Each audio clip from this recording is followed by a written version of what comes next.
Vous êtes chrétien, vous êtes né de nouveau, vous faites partie d'un royaume. Développe la qualité de ta personne. Sois loin et sois compétent. L'œuvre de Dieu n'est pas seulement Moussala Nzambe, comme on le dit souvent. Ce n'est pas seulement ce qui se fait dans l'église, mais l'œuvre de Dieu, c'est toute œuvre que Dieu m'appelle à réaliser pour lui, en servant les hommes. Quel que soit le secteur de la société dans lequel cette œuvre doit être réalisée.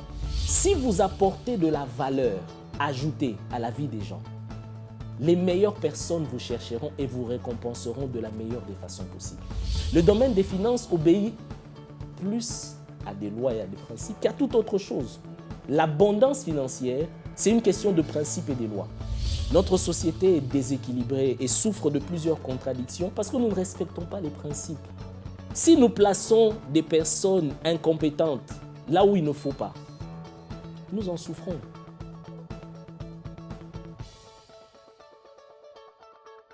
Mesdames, Messieurs, bonsoir. J'ai le plaisir aujourd'hui dans ce magazine de vous présenter un nouveau bébé dans le monde littéraire. Il s'agit justement de ce livre « La foi ne suffit pas », qui est un livre écrit par Prince Moubaké qui a accepté notre invitation aujourd'hui. Il va nous donner toutes les explications concernant justement cet ouvrage. Il est là avec nous aujourd'hui. Prince Moubaké, bonsoir. Bonsoir, tonton Jaco, et bonsoir à nos téléspectateurs. D'où que vous soyez, nous vous saluons dans le nom de Jésus. Amen. Merci d'avoir accepté notre invitation. C'est vrai que je vous cherchais depuis très très longtemps parce qu'il y a eu la sortie, le vernissage du livre qui s'est très très bien passé. Mais après, j'ai eu des appels et tout ça de certains hommes de Dieu qui ont peut-être pas très bien compris ce titre, « La foi ne suffit pas ». On va en parler dans ce livre. Mais d'abord, d'entrée de jeu, s'il faut parler de Prince Moubaké, qui est-il? Merci beaucoup pour la question. Prince Moubaké est congolais de nationalité. Il est marié à Nathalie. Il est né de nouveau en 1996. Il est donc chrétien né de nouveau, évangélique. Je suis sur le plan professionnel banquier de profession. Je suis économiste de formation. Dans ma vie de tous les jours, je suis, comme vous pouvez le constater, écrivain. C'est pour cela que nous sommes sur ce plateau pour parler du livre que j'ai publié récemment. Mais je suis également un enseignant de la parole de Dieu. Je suis un entrepreneur également, au-delà de ma vie professionnelle comme banquier. Et voilà, c'est ce que je peux dire pour l'instant à mon sujet. Merci. Alors, il y a ce livre justement que, comme j'ai dit précédemment, un nouveau bébé dans le monde littéraire, un livre très riche que j'ai eu l'occasion de lire. Mais si vous pouvez nous expliquer en quelques mots comme ça, quels sont les éléments qui vous ont poussé, justement, qui vous ont conduit à écrire cet ouvrage? Il y a plusieurs éléments qui m'ont conduit à écrire cet ouvrage. Ces éléments proviennent de l'observation. Ces éléments proviennent de mes moments de prière. Ces éléments proviennent également des discussions que j'ai eues avec plusieurs personnes, pas seulement en RDC, plusieurs personnes nées de nouveau ou pas, avec différents backgrounds sur le plan professionnel, qu'ils soient en RDC ou à l'étranger. Quels sont ces éléments, justement? Je suis parti d'un constat. Aujourd'hui, la RDC, nous parlons de 90 millions d'habitants pour les plus conservateurs et 100 millions pour les plus agressifs. Et plusieurs statistiques sur la population de notre pays affirment que nous avons au minimum 80% de la population congolaise qui se réclame étant chrétienne. En plus du fait que nous avons 80% chrétiens, nous avons dans nos pays des milliers d'églises, dans presque toutes les provinces. Mais lorsque nous regardons à la situation sociale et économique, que nous superposons cette situation au nombre de chrétiens et au nombre d'églises, il semble qu'il y a un décalage. Ce décalage ne s'explique pas a priori, parce que la Bible dit que lorsque les justes se multiplient, le pays est dans la joie. La Bible dit que les chrétiens, celui qui est né de nouveau, porte en lui la vie de Dieu qui lui permet d'être sel de la terre et lumière du monde, c'est-à-dire d'influencer positivement le cours de sa société. D'où ce décalage que je décriais. Comment expliquer qu'il y ait autant de sel de la terre et de lumière du monde, mais qu'en même temps, la société dans laquelle ces lumières et ces sels soient en proie à la pauvreté? L'on parle de près de 70 à 80%, c'est la Banque mondiale qui fournit ces statistiques, 70 à 80% de personnes qui vivraient avec moins de $2 par jour. Si nous partons du principe qu'il y a 100 millions de personnes, imaginez qu'il y a à peu près 70 millions de personnes qui vivent avec moins de $2 par jour. Je ne sais pas si vous imaginez. C'est comme si ce sel n'avait pas de saveur. Justement, c'est comme si ce sel n'avait pas de saveur. Et vous ajoutez à cela le fait que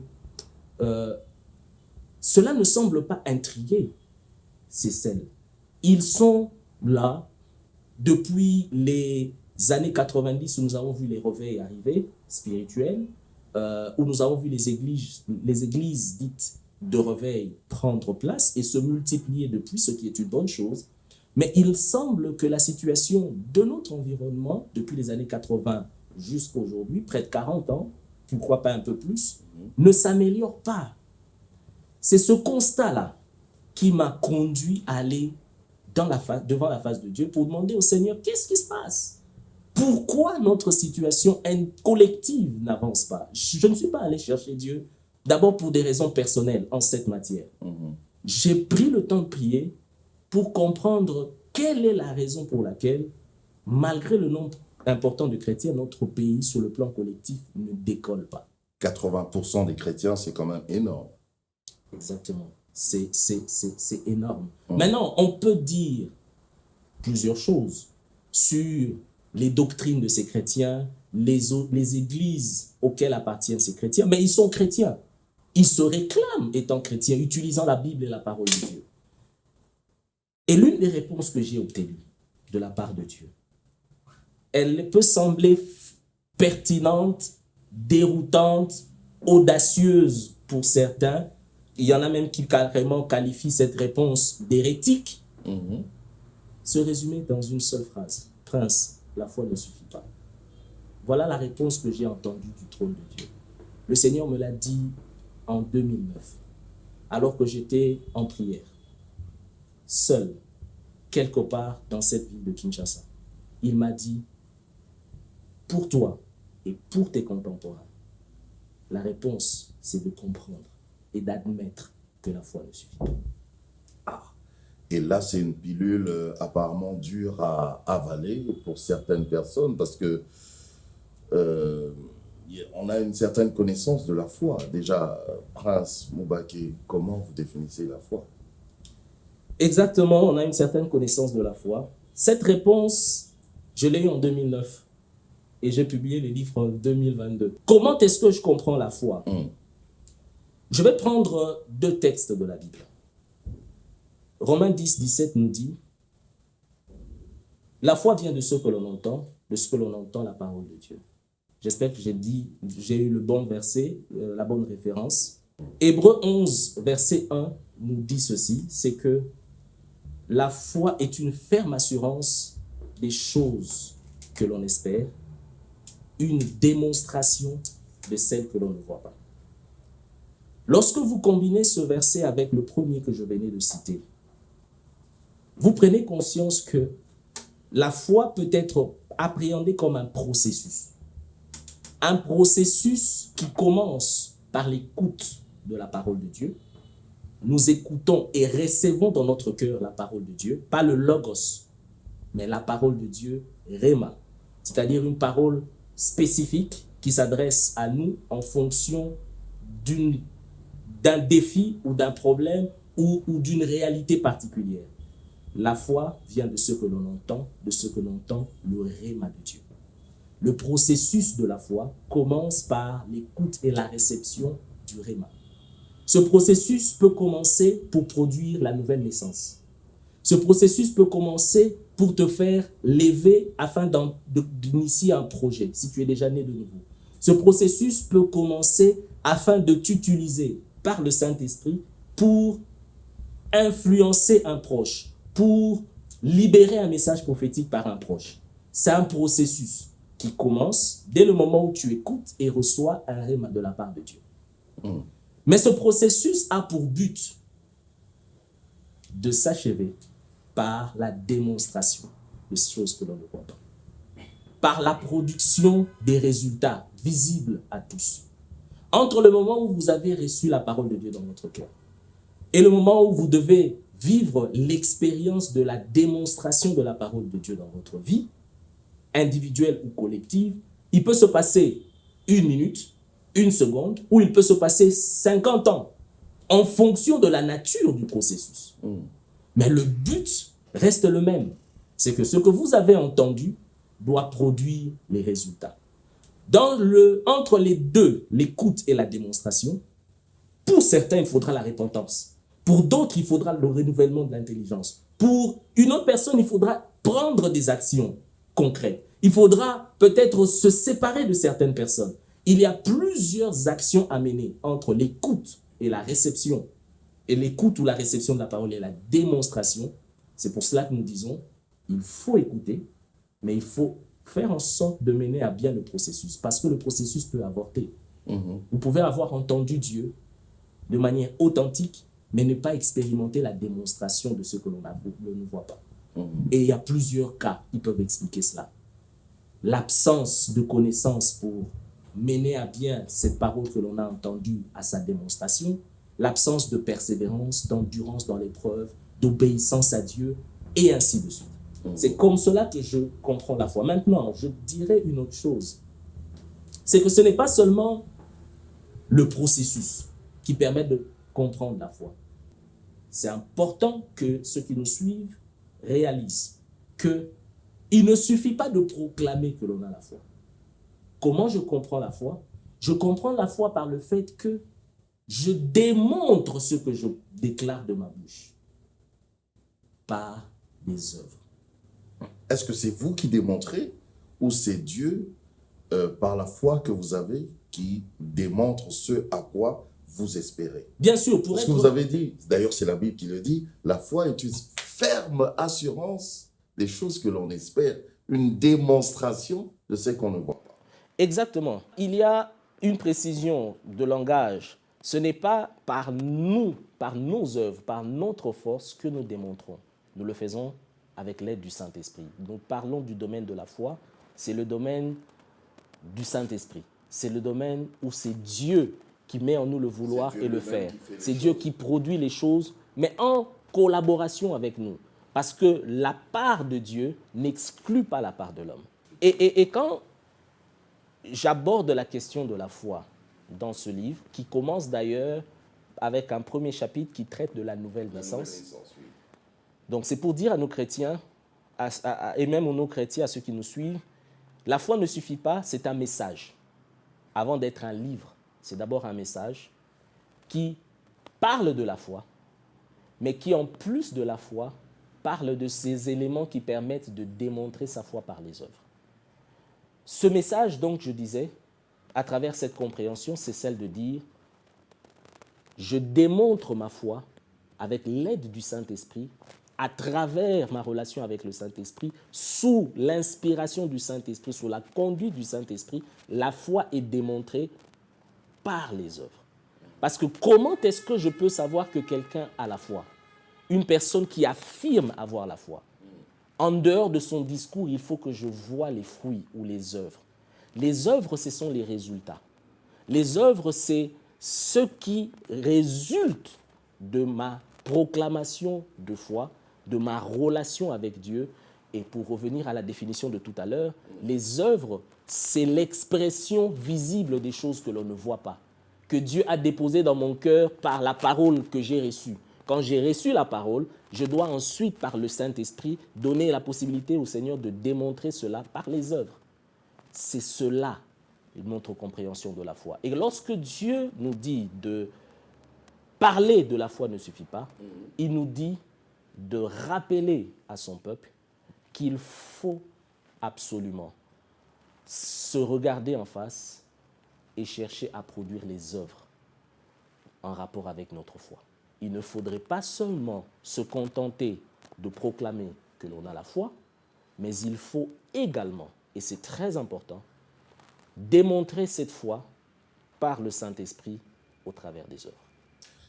Quelqu'un pourrait dire, je suis chrétien, je suis né de nouveau, puisque vous parlez de la nouvelle naissance, j'ai la foi, donc au nom de la foi, les choses vont se faire et sans problème. Qu'est-ce que M. Moubaké veut nous dire à travers ce livre? Ce que je veux dire à travers ce livre, et c'est très important la réponse à cette question. Comme s'il y a des pensées qui se battent dans la tête de certains chrétiens. Bien sûr, je peux les comprendre, parce que nous avons été tellement enseignés que le juste vivra par la foi. Et c'est vrai. Nous avons été enseignés avec Romains chapitre 2, verset 8 à 9, qui dit « C'est par grâce que nous sommes sauvés par le moyen de la foi. Ce n'est pas par les œuvres, afin que personne ne se glorifie. Voilà. » Et c'est vrai. Mais nous devons arriver dans la vie chrétienne à faire la part des choses quand il s'agit des affirmations en rapport avec notre salut, le processus qui conduit au salut, et les affirmations de la parole de Dieu sur le processus de la vie que nous menons en Christ de tous les jours. Je vais m'expliquer. Lorsque Dieu nous dit dans Romains chapitre 2, versets 8 à 9, que nous n'avons pas besoin des œuvres pour être sauvés, c'est par grâce que nous sommes sauvés par le moyen de la foi. C'est par rapport au salut. Personne ne peut faire quelque chose pour mériter le salut. Mais à partir du moment où vous avez été sauvé, vous qui me suivez, vous ne pouvez pas continuer à vivre sur la base d'absence d'œuvre. Parce qu'une fois que vous êtes sauvé, le verset 10 de Romains chapitre 2 nous dit « Nous sommes créés en Christ Jésus pour les bonnes œuvres que Dieu a préparées d'avance afin que nous les pratiquions. » Ce verset commence par dire « Nous sommes l'ouvrage de Dieu. » Et nous sommes créés en Christ Jésus. La finalité, c'est de produire les bonnes œuvres, ou de produire les œuvres, ou les résultats, pour lesquels Dieu nous sauve. La foi et les œuvres. Exactement. Il faut la foi et il faut les œuvres, parce que la finalité de notre salut, c'est de produire les œuvres. Si Dieu voulait se contenter de notre foi, il nous aurait sortis de la terre dès le moment où nous avons expérimenté la nouvelle naissance. Si Dieu nous laisse sur la terre, après avoir expérimenté la nouvelle naissance, c'est pour produire des œuvres qui donnent gloire à Dieu. Quelqu'un me dira, celui qui est mort, celui qui a donné sa vie, le brigand à la croix à côté de Christ, n'a pas eu besoin des œuvres. Il a donné sa vie au Seigneur, il a reconnu en Jésus le Fils de Dieu envoyé par le Seigneur pour le salut, et il a eu accès au salut. Oui, mais vous n'êtes pas à la croix, vous n'êtes pas à quelques minutes de la mort. Vous avez une vie à mener. Vous la menez comment, cette vie? Et bien plus, beaucoup de chrétiens ne réalisent pas. Je leur demanderai d'aller lire 1 Corinthiens verset 3, 1 Corinthiens chapitre 3 à partir du verset 15. Et même le livre d'Apocalypse, le chapitre 2 d'Apocalypse, qui parle très souvent, Apocalypse, je connais tes œuvres. Le 1 Corinthiens 3, 15 nous parle de la récompense des chrétiens en fonction de leurs œuvres en Christ. Les non-chrétiens n'auront pas accès au salut parce qu'ils n'auront pas donné leur vie au Seigneur de leur vivant. Les chrétiens vont se retrouver dans la présence ou dans la félicité de Dieu parce qu'ils auront cru en Dieu, en Christ de leur vivant. Les œuvres ne vont pas compter pour l'accès au salut, pour l'accès plutôt à la présence de Dieu pour l'éternité. Mais une fois que nous sommes dans la présence de Dieu pour l'éternité, comment on récompense tonton Jaco? Comment on récompense Prince Moubaké? C'est en fonction de vos œuvres. Certains n'auront aucune œuvre à présenter. Parce que tout ce qu'on leur aura appris, c'est le salut. Quand vous parlez des œuvres à présenter, enfin, quand vous parlez des œuvres tout court, c'est par rapport à la société dans laquelle nous vivons, par rapport à nos différents domaines de prédilection, par rapport à nos domaines professionnels. Vous parlez de quoi? Je parle de ce que Dieu nous a destiné à produire avant la fondation du monde, comme résultat.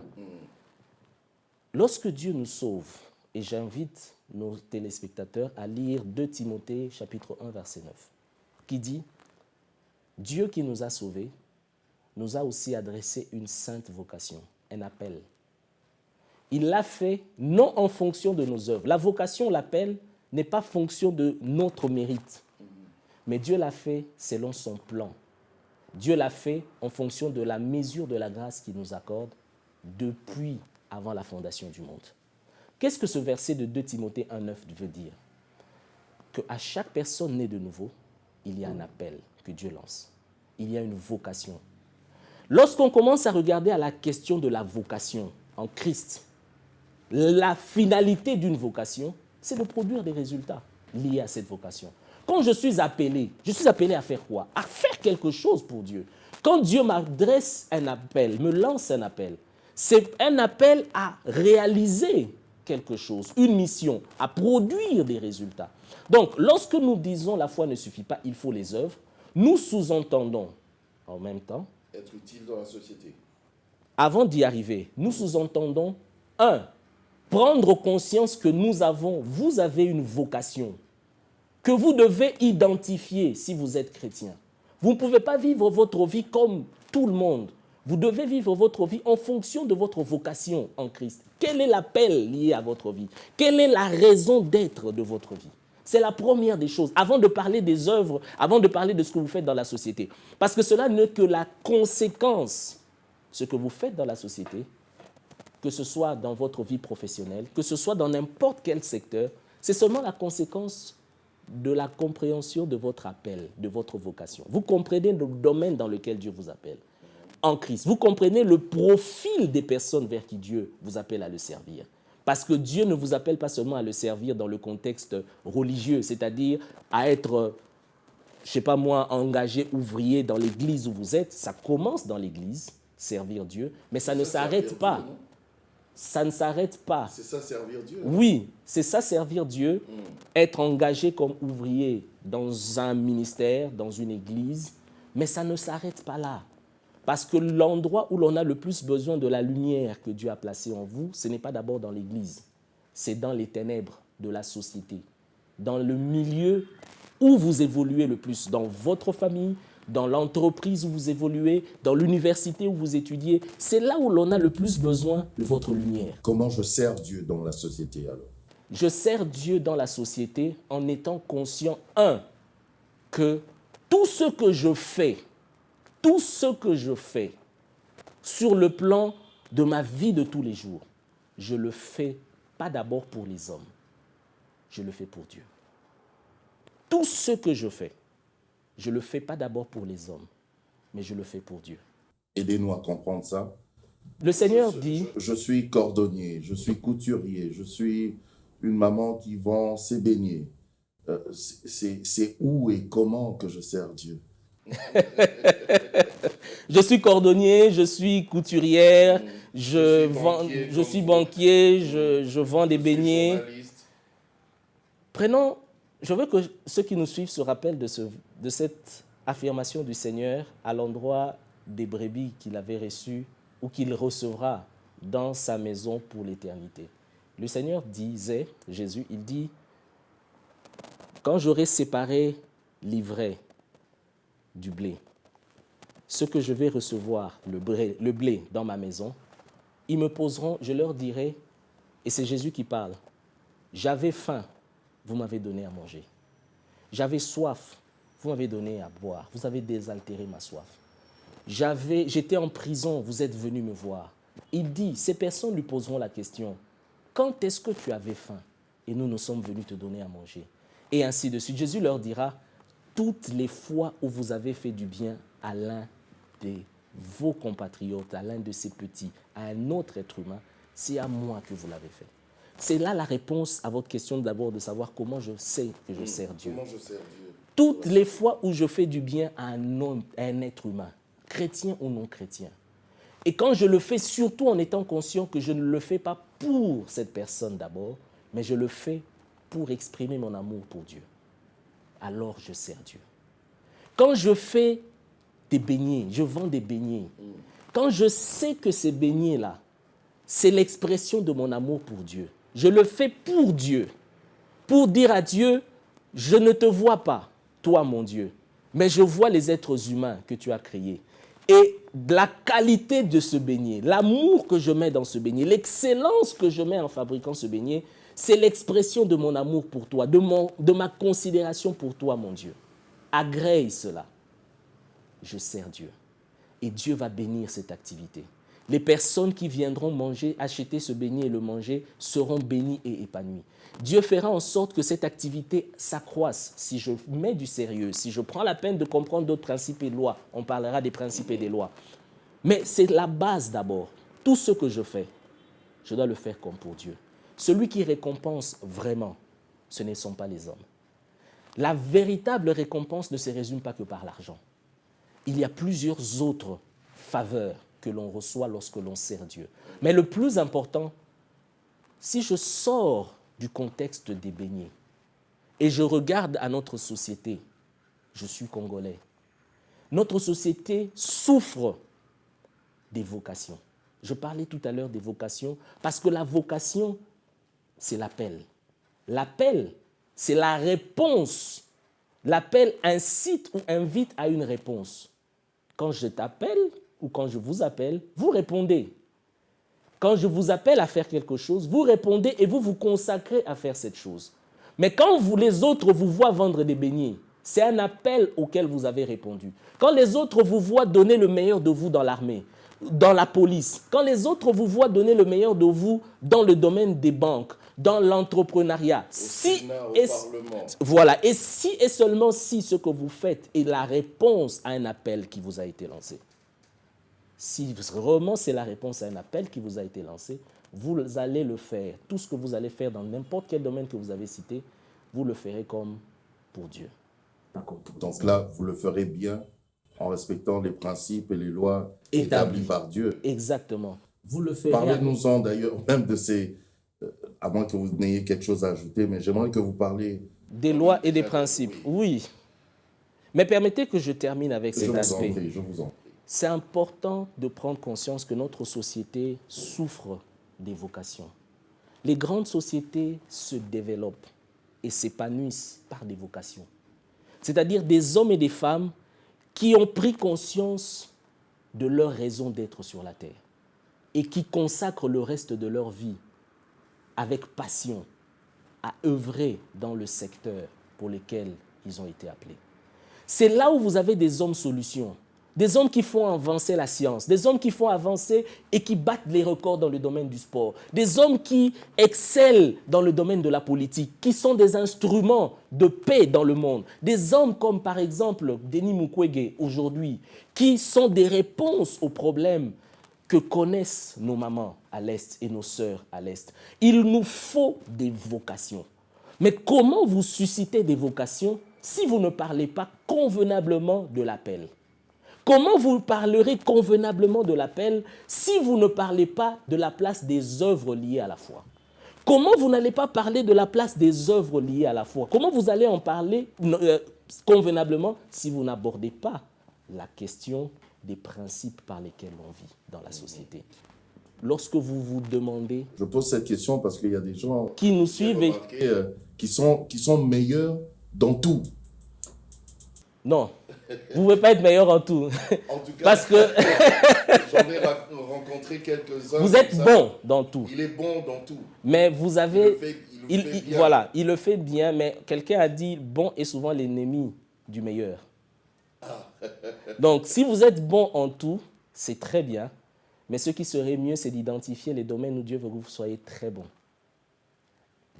Et priez pour cela. Cherchez à connaître.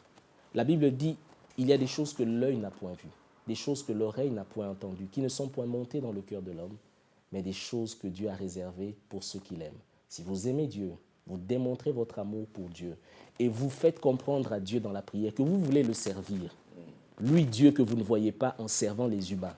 Et que Dieu vous révèle la place qu'il vous a réservée dans la société, le domaine dans lequel il vous appelle à le servir. Il vous le révélera. J'ai un ami qui est en matière de sport. Lui, il était excellent. Même pas bon, il était excellent. En football, basketball, volleyball. Mais non. Il aurait dû peut-être faire, comment on appelle, le triathlon ou aller dans ces disciplines que je vois généralement dans les Jeux Olympiques où il passe en revue plusieurs disciplines sportives et ensuite sont primés. Donc, peut-être que c'était ça son domaine. Mais dans tous les cas, comme je l'ai dit tout à l'heure, l'important c'est de prendre conscience que c'est Dieu qui vous connaît. Et c'est Dieu qui vous a placé dans ce monde. Vous êtes une réponse aux questions des autres. Vous êtes une solution aux problèmes des autres. Et votre bénédiction, la vraie, dépend de votre capacité à identifier le type de personne vers qui Dieu vous envoie. C'est de cette Travailler façon-là, votre personne en accord avec en Dieu. accord avec Dieu. Tout cela se fait sous l'inspiration de Dieu, sous le coaching On parle de Dieu. ici des chrétiens, hein, nés de Oui, nouveau. Hein. exactement. Voilà. Les Paul- 80%. Exactement.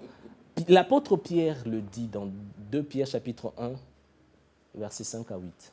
Il dit, à la fois, ajoutez la force de caractère, ajoutez la connaissance, ajoutez la maîtrise de soi, ajoutez l'endurance dans l'épreuve, ajoutez l'attachement à Dieu, ajoutez l'affection fraternelle, ajoutez l'amour. Il dit, si ces qualités demeurent en vous, ces qualités vous rendront puissants en acte. Vos actions seront puissantes. Vous serez influent par vos actions. Ce n'est pas que la foi n'est pas suffisante, mais si vous associez, il dit à la fois vous ajoutez. Et il dit même faites tous vos efforts. Parce que ce n'est pas naturel pour ajouter à la fois la maîtrise de soi, ajouter à la fois l'endurance dans l'épreuve. Vous devez faire tous vos efforts. Vous devez mettre la discipline, le cœur, vous donner le temps pour amener à maturité ces qualités en vous et vous les joignez à la fois. Vous serez puissant en acte, vous connaîtrez mieux le Seigneur Jésus-Christ, votre connaissance de Christ va s'accroître et vous aurez plus accès au dessein de Dieu, au mystère de Dieu. C'est ce que Dieu dit dans 2 Pierre 1, 5 à 8. L'accès au mystère est aussi fonction de la qualité de personne que vous devenez. L'accès au dessein de Dieu lié à votre vie. Je disais 2 Timothée 1, verset 9. Votre appel, vous y accédez en fonction de votre consécration. C'est graduel, c'est progressif, mais aussi en fonction de votre capacité à travailler sur la personne que vous êtes et que vous devez être. Donc, en d'autres termes, devons-nous comprendre que avoir la foi, c'est bien, mais j'ai la foi et je dois travailler. J'ai la foi, je dois réfléchir. J'ai la foi, je dois exceller. C'est ça. Oui, et je veux dire à nos téléspectateurs, ce livre est très important. Vous y trouverez 9 chapitres, mais si je peux dire lequel des chapitres, pour moi, l'auteur le plus important, c'est le chapitre 2 de ce livre, où je parle de la personne et du ministère du Saint-Esprit. Parlez-nous-en brièvement. Et je le dis pour répondre aussi à votre question, où vous dites, je dois avoir la foi, mais aussi avoir les qualités humaines, j'en parlais tout à l'heure. Lorsque vous vous convertissez, lorsque vous dites que vous êtes chrétien né de nouveau, la personne la plus importante dans votre vie doit être le Saint-Esprit. Je le répète, la personne la plus importante dans votre vie doit être le Saint-Esprit. C'est une personne. Vous ne la voyez pas, mais elle est là. Elle a les émotions, l'intelligence, elle vous parle, elle vous encourage, elle est présente dans votre vie. Et elle doit être la personne la plus importante. Avant votre époux, avant votre épouse, avant toutes les relations que vous pouvez avoir. Le Saint-Esprit. Le Saint-Esprit. Je le dis parce que c'est une vérité que beaucoup de chrétiens ont tendance à négliger.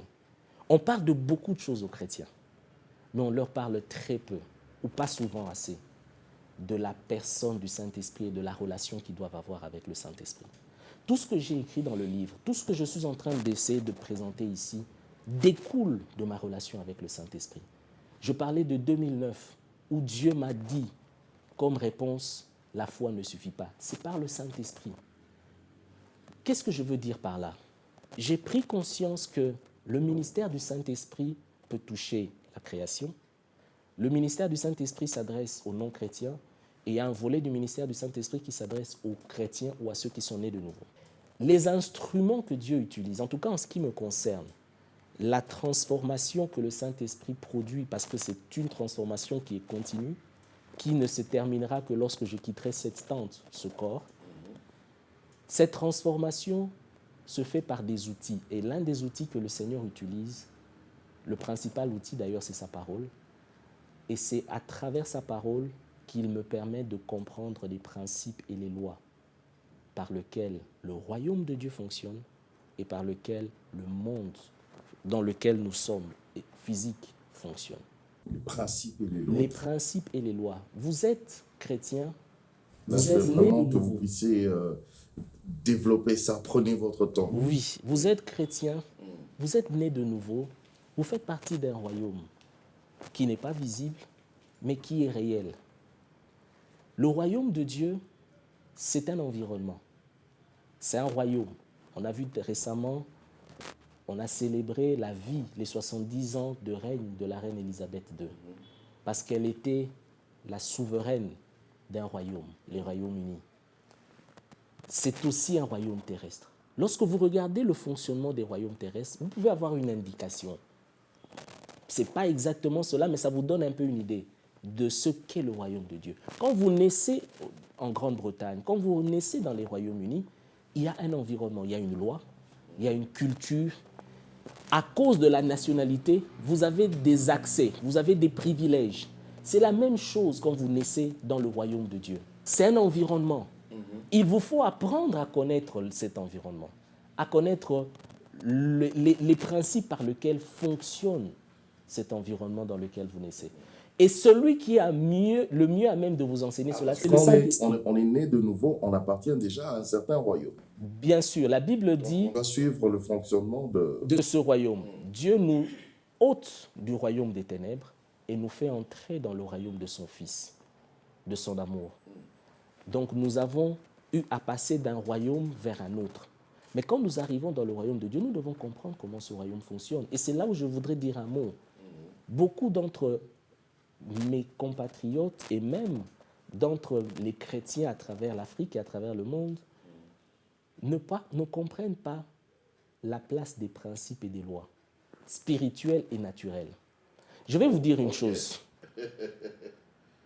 Si je veux que Dieu me bénisse et je veux vivre sous la bénédiction de Dieu, et c'est le cas de tous ceux qui nous suivent, je dois prendre conscience de plusieurs choses, mais je vais résumer 3. 1. Premier pilier de ma bénédiction et de mon épanouissement dans la vie, c'est ma relation avec Dieu. Ce que je vis avec Dieu au quotidien, comment j'aime Dieu, ce que je fais pour Dieu, ma façon de connaître Dieu, d'étudier la Bible, de mettre en pratique la parole de Dieu, tout ce que j'expérimente à partir de ma relation avec Dieu, c'est le premier pilier sur lequel s'appuie ma bénédiction, mon épanouissement et mon avancement dans la société. Le deuxième pilier, c'est la connaissance des lois et des principes par lesquels le cosmos, la vie en société, le monde fonctionne. Si je méprise les lois par lesquelles la vie en société est régie, les lois par lesquelles la société marche et fonctionne, si je méprise ces lois, je peux être né de nouveau, prier et être quelqu'un qui craint Dieu. Mais il y a une dimension de bénédiction que je n'expérimenterai pas. C'est là où, par exemple, se trouve l'explication que nous avons comme frustration, l'explication à certaines frustrations, nous voyons les non-chrétiens aller de l'avant, exceller, alors que dans certains domaines, nous, chrétiens, nous n'excellons pas. Le domaine des finances, par exemple. Le domaine des finances obéit plus à des lois et à des principes qu'à toute autre chose. L'abondance financière, c'est une question de principes et des lois. Maintenant, si vous êtes né de nouveau, vous ne prenez pas la peine de connaître les principes et les lois. Vous n'expérimenterez pas une certaine dimension de bénédiction. Les non-chrétiens, permettez-moi de dire juste cela, les non-chrétiens, pour la plupart, s'appuient sur des principes et des lois et évoluent. Ils n'ont pas de relation avec Dieu. Mais c'est dangereux, parce qu'il y a une dimension aussi de bénédiction. Vous n'expérimenterez jamais si vous n'avez pas la vie de Dieu en vous. La paix, la vraie paix, par exemple, vous ne l'expérimenterez pas. Les bénédictions liées à votre appel, la grâce liée à votre appel, vous ne l'expérimenterez pas aussi longtemps que vous ne menez pas une vie en Christ. Le troisième et dernier pilier, vous aurez le temps de placer un mot, j'espère, et je le souhaite vivement. Le troisième pilier, c'est celui de l'environnement. Je dois être en Christ, je dois connaître les principes et les lois, mais je dois être au bon endroit, connecté aux bonnes personnes. C'est là où la place du conducteur spirituel joue un rôle. Il y a des bénédictions qui ne dépendent pas de ma relation avec Dieu. Il y a des bénédictions qui ne dépendent pas de ma connaissance et la mise en pratique des principes et des lois, mais qui sont étroitement liées à l'alliance que j'ai avec le leader spirituel, à l'alliance que j'ai avec un ministère donné, mais pas seulement spirituel. Il y a des bénédictions qui sont liées au fait que je suis au Congo. Il y a des bénédictions qui seront liées au fait que je sois en Occident, si c'est là où Dieu veut. Des bénédictions liées à l'endroit où Dieu veut que vous soyez, qui sont liées aux relations que Dieu veut que vous ayez. Vous pouvez avoir Dieu, vous pouvez avoir les principes, mais si vous n'êtes pas là où Dieu veut que vous soyez, si vous n'êtes pas connecté aux bonnes personnes, il y a une dimension de bénédiction que vous n'aurez pas. Mais si vous avez les trois, alors vous êtes vraiment bénis et vous pouvez vous attendre à un présent et un lendemain meilleur. Vous parlez des principes et des lois. Quelles sont ces lois? Il y en a tellement. Alors, quelques-unes. Il y en a tellement. Quelques-unes, même deux, juste. Je bénis Dieu de m'avoir permis de comprendre. Parce que vous avez parlé des lois spirituelles et des lois naturelles. Dans le livre, oui. Parce que justement, il y a des lois spirituelles, il y a des lois naturelles. Le travail est une loi. En fait, c'est quoi d'abord une loi? Une loi ou un principe, c'est un postulat. Un postulat, c'est une proposition que l'on admet quand on veut développer un raisonnement. Un postulat, c'est une évidence qu'on ne remet pas en question. Et un principe, c'est un postulat, c'est-à-dire c'est une évidence qui se confirme toujours lorsque l'on fait les mêmes choses dans les mêmes conditions. Lorsque vous faites la même chose dans les mêmes conditions et vous obtenez les mêmes résultats, à chaque fois, vous pouvez dégager une loi, un principe. Quand vous observez que quelque chose se produit, chaque fois que vous faites la même chose, dans les mêmes conditions, au bout d'un certain temps, vous avez le même résultat, vous pouvez dégager une loi. Maintenant, dans la vie, il y a justement des lois qui existent, qui permettent de ne pas supposer sur ce qui va se produire demain, mais qui permettent d'être sûr de ces lendemains, aussi longtemps que vous appliquez ce qui doit être appliqué. Je donne un exemple. La croissance est une loi. La loi de la croissance stipule que, ça c'est moi qui l'écris dans le livre, que j'ai appris de Dieu. La loi de la croissance stipule que ce que vous êtes dans la vie, les circonstances que vous expérimenterez dans la vie sont le résultat des pensées que vous admettez à l'intérieur de vous, auxquelles vous croyez et vous croyez fortement. Des pensées qui vous permettent de croître ou de grandir à l'intérieur de vous, d'être plus épanoui à l'intérieur de vous. Cette loi de la croissance que je vais continuer à expliquer affirme ceci, c'est que la vraie croissance commence de l'intérieur pour se manifester à l'extérieur. De l'intérieur vers l'extérieur. De l'intérieur comment? À travers les idées, la connaissance, à travers le développement de votre personne, les perfectionnements de ce que vous êtes. Vous devez d'abord, et le verset qui soutient cela, vous devez d'abord croître de l'intérieur Vous devez d'abord laisser votre être intérieur grandir et ensuite voir les résultats à l'extérieur de vous. Et ça commence par les convictions que vous admettez. La pensée qui soutient cela, biblique, est dans l'épître de Jean, qui dit « Je souhaite que tu prospères à tous égards, tu sois en bonne santé, qu'on prospère l'état de ton âme. » La prospérité qui est dans le domaine de la santé et qui se manifeste dans les domaines même des finances et dans n'importe quel autre domaine, commence d'abord dans l'âme. C'est ce que ce verset veut dire. Dans ton intérieur. Dans ton intérieur. Et donc, qu'est-ce que cette loi nous donne comme assurance? J'ai jamais vu ça comme ça, merci. Merci, je vous en prie. Cette loi nous donne une assurance, celle de dire, je peux être dans une situation de pauvreté. Je peux être dans une situation où je manque de ressources. Mais aussi longtemps que je travaille sur ma personne, j'ai un projet. Aussi longtemps que je perfectionne ce projet, je m'instruis sur ce projet, je me prépare à être la meilleure personne qui peut exécuter ce projet. Aussi longtemps que dans mon intérieur, je me projette et je reconnais comme vrai la pertinence de ce projet. Je suis convaincu à l'intérieur de moi que ce projet vaut la peine.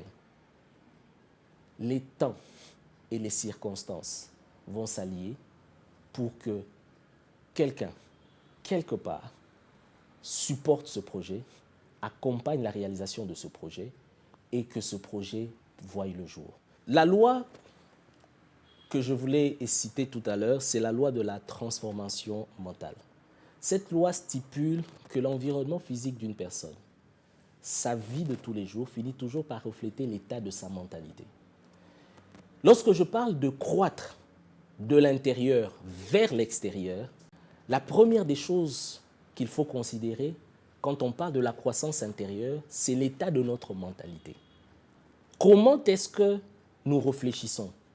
Quelles sont les pensées qui dominent notre monde intérieur? Quelles sont nos convictions? Les convictions d'une personne finissent toujours par influencer sa vie de tous les jours. Quand vous avez une personne qui, à l'intérieur de lui, a une mentalité semblable à un homme riche, un homme qui comprend les principes de l'investissement, un homme qui comprend la place des richesses invisibles. On ne parle pas des mythomanes. Hein? Non, mais on parle des gens qui comprennent que avant que quelque chose ne soit physique, elle est d'abord invisible. Des gens qui ont appris à valoriser les idées, les rêves, les projets. Et pas seulement les valoriser pour les valoriser, mais qui payent le prix pour que ces projets naissent. Les idées valent de l'or. Voilà. Quand vous avez ce genre de conviction, l'extérieur, les circonstances, les temps finiront par s'ajuster à votre mentalité. Un des exemples qui reflète cela, c'est ce qu'on voit généralement avec les gens qui gagnent le loto. Si une personne qui a gagné, je dis n'importe quoi, 5 millions de dollars au loto, du jour au lendemain, mais cette personne est une personne qui a une mentalité de pauvre, une personne qui n'a jamais touché 10 000 dollars. Et du jour au lendemain, voilà, et du jour au lendemain, elle en gagne 5 millions. Cette personne, dans la plupart du cas, à quelques exceptions près, cette personne ne va pas gérer convenablement les 5 millions et au bout de 5 ou 10 ans, vous revoyez cette personne, elle n'aura plus les 10 millions. Elle n'aura plus les 5 millions, pardon. Pourquoi? Parce que sa mentalité n'est pas au niveau de gestion de 5 millions. L'inverse est aussi possible. Vous pouvez avoir quelqu'un qui n'a encore rien, mais qui a une mentalité de 5 millions de dollars, qui permet de gérer des millions de dollars, qui se comporte dans son style de vie, dans ses principes et dans son hygiène de vie, comme quelqu'un qui est appelé à gérer des millions. Une telle personne, ce n'est qu'une question de temps pour qu'elle puisse générer suffisamment de ressources à cette hauteur-là. C'est ce que dit ce principe. Et j'ai appris cela de la part du Saint-Esprit dans des moments les plus obscurs de ma vie. Donc je veux rassurer quelqu'un. Notre foi doit atteindre ce niveau-là déjà. Exactement. La foi influence notre mentalité. Okay. Parce que la foi, c'est aussi des idées que Dieu nous communique. La foi, c'est une parole que Dieu nous donne. Cette parole affecte notre intelligence, notre façon de réfléchir. Nous apprenons à voir les choses, la vie, le monde comme Dieu voit les choses. Donc notre mentalité change. La foi influence nos convictions. Et donc cela affecte tous les domaines de la vie de tous les jours. Aujourd'hui, l'une des vérités présentées à travers ce message, la foi ne suffit pas à travers le livre, c'est de ramener les chrétiens vers les réalités de la vie. Et inspirer les chrétiens, interpeller les chrétiens à être des hommes solutions. Parce qu'en dehors de la loi de la mentalité, la loi plutôt de la croissance, il y a une deuxième loi que je voudrais aborder rapidement, c'est la loi de la compétence. La loi de la compétence stipule que si vous voyez un homme habile dans son travail, sa place ne sera pas avec les hommes normaux. Sa place ne sera pas avec les communs des mortels. Si vous voyez un homme habile dans son travail, excellent dans ce qu'il fait, sa place, c'est de servir les rois. L'habileté dans ce que vous faites vous ouvrira la porte des rois. C'est une loi. Si vous excellez tellement dans ce que vous faites, au point où vous devenez une référence dans ce que vous faites, les meilleurs vont vous chercher. Donc, beaucoup de gens aujourd'hui courent derrière des relations, courent derrière des rois, courent derrière ceux qui sont élevés dans différents secteurs. Mais ils ne comprennent pas que la vie répond à des principes. Je l'ai appris du Saint-Esprit. Le Saint-Esprit m'a dit, excelle dans ce que tu fais. Développe la qualité de ta personne. Sois ouin et sois compétent. Sois ouin et sois compétent. Et les rois te chercheront. Les portes des rois s'ouvriront à toi. C'est une loi. Parce que si vous apportez de la valeur ajoutée à la vie des gens, les meilleures personnes vous chercheront et vous récompenseront de la meilleure des façons possibles. L'argent répond à la loi de la compétence. L'élévation répond à la loi de la compétence. Maintenant, vous allez me dire, vous qui me suivez, mais dans notre société au Congo, ce n'est pas toujours le cas. Ce n'est pas toujours les compétents qui occupent les places élevées. Ce n'est pas toujours ceux qui offrent les meilleures qualités de services et les meilleures qualités de produits qui ont le plus d'argent. Mais c'est une entorse à la loi et aux principes. Notre société est déséquilibrée et souffre de plusieurs contradictions parce que nous ne respectons pas les principes. Si nous plaçons des personnes incompétentes là où il ne faut pas, nous en souffrons. Si nous récompensons avec beaucoup d'argent ceux qui ne méritent pas ces récompenses, si nous donnons accès à l'abondance financière à ceux qui n'en ont pas droit parce qu'ils accèdent par voie de corruption ou de détournement, nous faisons entorse à la loi.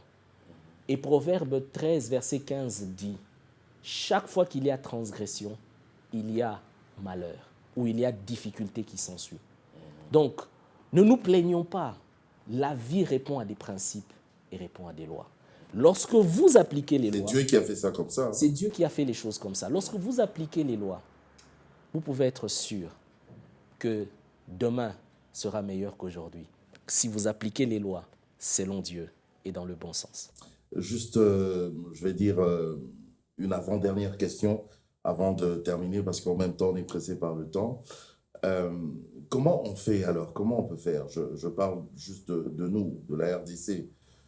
Comment nous pouvons faire par rapport à tout ce que vous avez évoqué pour sortir un peu de, on va dire, de cette mentalité qui avait déjà gangréné notre population. On est né dedans, on a grandi dedans, donc maintenant il faut changer, alors on fait comment?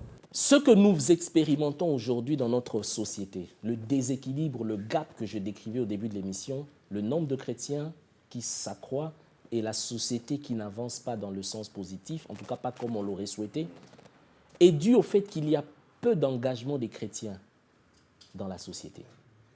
Nous devons changer cela.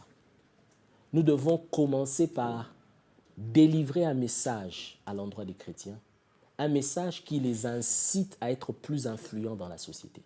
Cela commence par redéfinir l'appel, qui n'est pas que lié aux 5 ministères, qui commence par redéfinir l'œuvre de Dieu, qui n'est pas que lié aux activités religieuses ou aux activités liées à l'église bâtiment. L'œuvre de Dieu n'est pas seulement Musala Nzambe, comme on le dit souvent, ce n'est pas seulement ce qui se fait dans l'église, mais l'œuvre de Dieu, c'est toute œuvre que Dieu m'appelle à réaliser pour lui, en servant les hommes.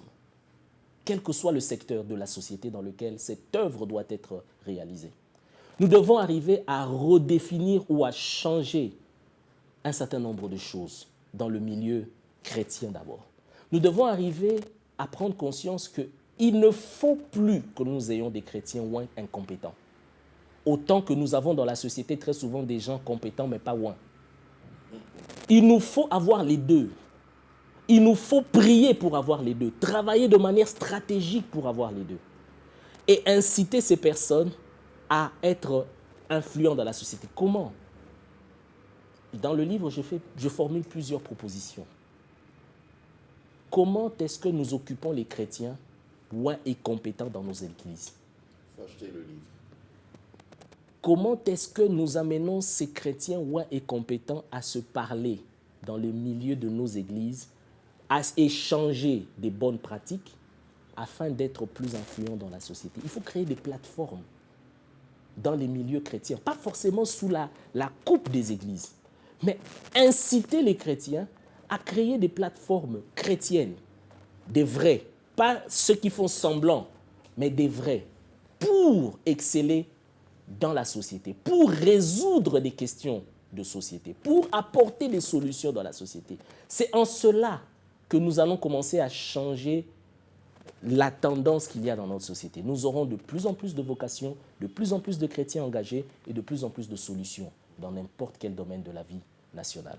Parce que les chrétiens, plus que les autres, ont le potentiel d'apporter des solutions à tous les défis que nous rencontrons. C'est un plaisir, Prince Moubaké, de vous écouter parce que vous avez tellement des choses à nous dire. Alors, il y a ce livre qui est... J'ai vu différentes formes de ce livre. Expliquez-nous, c'est différent dans le contenu ou bien il n'y a rien qui change? Et puis dites-nous comment on peut l'avoir quand même. Exactement. Il n'y a rien de différent dans le contenu. C'est le même livre. Et ce que j'ai avec moi, c'est la couverture en carton, hard copy, comme le disent les anglophones, imprimée au niveau de Amazon. Nous avons des copies en RDC que nous pouvons vendre.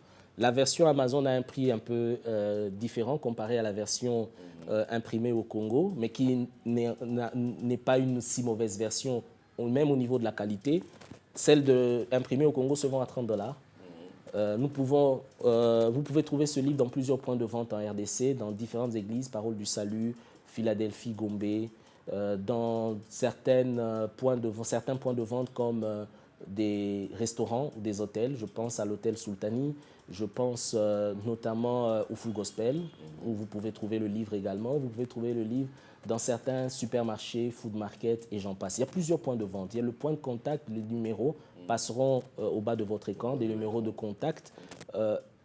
Mais ce qui est important aussi, c'est de dire que ce livre est disponible à travers le monde sur Amazon. Où que vous soyez, vous pouvez le commander et vous faire livrer chez vous. Il y a également la version audio et la version papier. La version audio et la version vidéo, nous n'en parlons pas encore beaucoup, mais dans les jours et les semaines qui viennent, nous allons communiquer plus intensément à ce sujet. Le site internet où vous pouvez trouver la version et télécharger, acheter par M-Pesa, Orange Money, Airtel Money ou par votre carte bancaire, où que vous soyez à travers le monde, vous pouvez l'acquérir sur le site internet www.lafoinesuffitpas.com. www.lafoinesuffitpas.com. Vous pouvez acheter les pistes audio. Une piste vous coûte $1,99. Vous pouvez acheter la piste vidéo. Une piste vous coûte $2,99. Il y en a 13 à acheter pour chacune des versions audio-vidéo. Vous pouvez acheter le livre en entier avec des réductions. Aujourd'hui, le livre papier, plutôt le livre audio est à $25, 24,99, et le livre vidéo est à 34,99 en entier.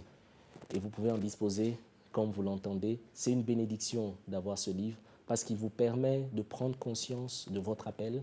Il vous permet de prendre conscience des œuvres auxquelles Dieu vous appelle. Il vous permet de prendre conscience que vous êtes une lumière qui est allumée, mais qui ne doit pas rester sous le boisseau ou sous la table, mais une lumière que Dieu a allumée pour être au sommet de la montagne, Vous verrez comment est-ce que Dieu peut vous positionner au sommet de la montagne en lisant ce livre, et vous verrez comment Dieu peut vous aider à rayonner afin d'éclairer le reste de ceux de votre entourage. Que Dieu vous bénisse. On se retrouve la prochaine fois. Que notre Dieu vous bénisse abondamment.